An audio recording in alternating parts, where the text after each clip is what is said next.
Hello friends, welcome back to my channel ருசிக்கலாம். நம்ம இன்றைக்கி பார்க்க போகிற ரெசிபி ரொம்பவே சூப்பரான டேஸ்டியான மட்டன் சூப். இது செய்கிறது ரொம்ப ஈஸி, அதே சமயம் ரொம்ப டேஸ்ட்டாக இருக்கும். அப்படியே நம்ம ரோட் சைடில் வாங்கி சாப்பிட்ட மாதிரி, இந்த ஹோட்டல்லலாம் சாப்பிட்ட மாதிரி இருக்கும். ரொம்ப ஈஸியாக பண்ணிடலாம். பாருங்கள் எவ்வளோ சூப்பராக இருக்குன்னு. இப்போ இதை செய்ய தேவையான பொருட்கள்லாம் பார்த்துடலாம். எலும்போடு இருக்கிற மட்டனாக பார்த்து ஒரு 1/4 கிலோ வாங்கிக்கோங்க. மிளகு 2 டீஸ்பூன், முழு கொத்தமல்லி 2 டீஸ்பூன், ஜீரகம் 1 டீஸ்பூன், பெருஞ்சீரகம் 1 டீஸ்பூன், பட்டை ஸ்மால் பீஸ், அது சின்ன பீஸ் கொஞ்சம் எடுத்துக்கோங்க, கிராம்பு ஒரு 3 பீஸ், எண்ணெய் 1 டேபிள் ஸ்பூன், சின்ன வெங்காயம் 10லேருந்து 15 பீஸ், இஞ்சி 1 இன்ச், கார்லிக் 3 அல்லது 4 இந்த தோலோடு எடுத்துக்கோங்க, மஞ்சள் பொடி 1 டீஸ்பூன், கொத்தமல்லி இலை கொஞ்சம் எடுத்துக்கோங்க, உப்பு தேவையான அளவு.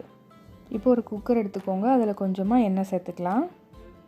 நல்லெண்ணெய் சேர்த்துக்கோங்க, ரொம்ப நல்லது. இப்போ இதில் சின்ன வெங்காயம் சேர்த்துக்கலாம். சின்ன வெங்காயத்தை நான் முழுசாக சேர்த்துருக்கேன். நீங்கள் அப்படியே தட்டி போட்டு கூட சேர்த்துக்கலாம். நல்லா இது அவிஞ்சு வரும்போது, மட்டனோடு சேர்த்து நல்லா அவிஞ்சு வரும்போது உங்களுக்கு நல்லா அது வெந்து வந்துடும். அதனால் நீங்கள் முழுசாகவே சேர்த்துக்கிறது நல்லது தான். அப்புறம் பூண்டை இந்த மாதிரி தோலோடே சேர்த்துக்கோங்க, அதான் ரொம்ப நல்லாயிருக்கும். பெரிய பூண்டாக இருக்கிறனால நான் 3 பீஸ் எடுத்திருக்கேன். நீங்கள் நாட்டு பூண்டு சின்னதாக எடுத்தால் கூட 2 பீஸ் சேர்த்துக்கோங்க. அப்புறம் இந்த பட்டை, பெருஞ்சீரகம் இது எல்லாத்தையுமே நம்ம சேர்த்துக்கலாம். எடுத்து வச்சுருக்கிறது எல்லாத்தையும் இந்த அளவு மட்டும் கரெக்டாக போட்டுக்கோங்க. அப்போ தான் உங்களுக்கு சூப் கரெக்டாக வரும். சில சமயம் பட்டெல்லாம் கூட போட்டிங்கன்னா நல்லாவே இருக்காது. அதனால் கரெக்டான அளவெலாம் பார்த்து போட்டுக்கோங்க. இதை நீங்கள் 1 வயசு குழந்தைங்கள்லேருந்தே கொடுக்கலாம். 1 வயசு குழந்தைங்கள்லேருந்தே கொடுத்தீங்கன்னா நல்ல வெயிட்லாம் கெயின் ஆகும் குழந்தைங்களுக்கு. நீங்கள் பெரியவங்களுக்கு கொடுக்குறதா இருந்தால் சூப் மட்டும் கொடுங்க. இதில் உள்ள மட்டன் பீஸ் இல்லாமல் சூப் மட்டும் கொடுக்கலாம். ரொம்ப நல்லது. ரொம்ப டேஸ்ட்டாக இருக்கும். பாருங்கள், இந்த மாதிரி எலும்பு இருக்கிற மாதிரி பார்த்து வாங்கி போட்டிங்கன்னா ரொம்ப நல்லாயிருக்கும், இந்த சூப் எலும்பு இருக்கிற மாதிரி. இப்போ இது எல்லாத்தையுமே இதில் சேர்த்துக்கலாம். சேர்த்துட்டு இதை நல்லா இந்த எண்ணெயோடு சேர்த்து வதக்கிக்கோங்க. குழந்தைங்களுக்கு கொடுக்கும்போது ஃபில்ட்ரு பண்ணி கொடுங்க, ஏன்னா நம்ம முழுசாக சேர்த்துருக்கோம்ல. அதனால் இதை நீங்கள் லைட்டாக வறுத்துட்டு மிக்சியில் திரித்து கூட இதில் சேர்க்கலாம். ஆனால் முழுசாக சேர்க்குறது தான் ரொம்ப டேஸ்ட்டாக இருக்கும். அதுக்கப்புறம் இதில் கொஞ்சமாக மஞ்சள் தூள் சேர்த்துக்கலாம். நீங்கள் குழந்தைங்களுக்கு கொடுக்கும்போது ஃபில்ட்ரு பண்ணி கொடுத்துட்டிங்கன்னா அதிலேயே எல்லா சத்தும் கலந்துருக்கும். அப்படியே கொடுத்துடலாம். இப்போ இதில் நான் ஒரு 3 கப் அளவு தண்ணி சேர்த்துக்கிறேன்.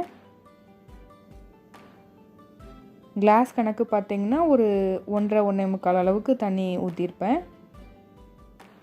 நல்லா மிக்ஸ் பண்ணி விட்டுக்கோங்க.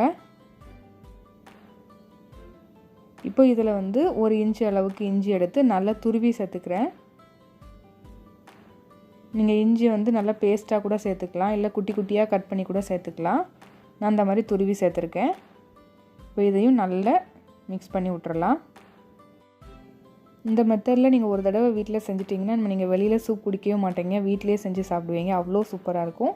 இப்போ இதில் கல்லுப்பு கொஞ்சம் சேர்த்துக்கலாம். சேர்த்துட்டு மறுபடியும் நல்லா மிக்ஸ் பண்ணி விட்ருங்க. உங்களுக்கு இதில் ஒரு டிப் சொல்கிறேன் பாருங்கள். பொதுவாக எல்லாத்துக்கும் உள்ள பிரச்சனை என்ன அப்படின்னா, குக்கரில் என்ன சமையல் பண்ணாலுமே அது விசில் அடிக்கும்போது பொங்கி வழிஞ்சிருது அப்படின்னு சொல்லி எல்லாருமே ரொம்ப சொல்லிகிட்டே இருப்போம். அதுக்கு ஒரு சூப்பரான டிப்புங்க. அந்த கரெக்டாக ஆயில் இந்த சென்டரில் அந்த விசில் வர்ற இடம் 2 இடத்துலையும் வாசர் போடுற இடத்துல இந்த 2 இடத்துலையும் அந்த எண்ணெய் கொஞ்சம் விட்டுட்டு நல்லா விட்டுக்கோங்க. விட்டுட்டு சுற்றி எல்லா பக்கமும் அந்த ரப்பர் முதற்கொண்டு ஃபுல்லாக ஆயில் அப்ளை பண்ணி விட்டுட்டு க்ளோஸ் பண்ணிடுங்க. உங்களுக்கு ஒரு ட்ராப் கூட வெளியில் வராது. இந்த மெத்தடை நீங்கள் கண்டிப்பாக ட்ரை பண்ணி பாருங்கள். இப்போ இதை க்ளோஸ் பண்ணி விசில் போட்டு விட்டுறலாம், வெயிட் போட்டு விட்டுறலாம்.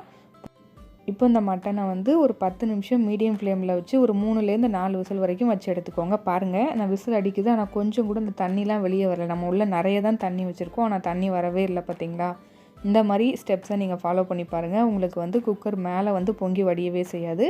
இப்போ நேச்சுரலாக ஏர் ரிலீஸ் ஆனதுக்கப்புறம் நான் எடுத்திருக்கேன்.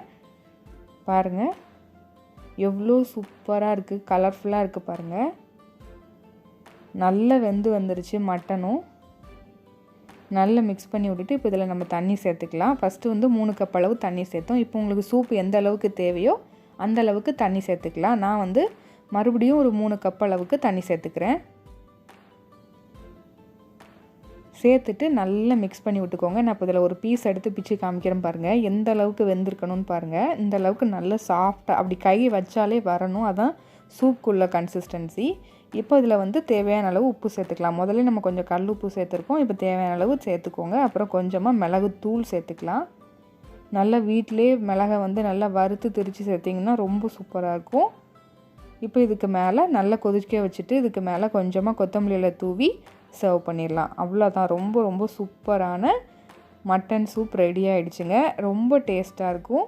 குழந்தைங்களும் விரும்பி சாப்பிடுவாங்க. பெப்பர் வந்து உங்களுக்கு காரத்துக்கு ஏற்ற மாதிரி கூட்டவோ குறைக்கவோ செஞ்சுக்கலாம்.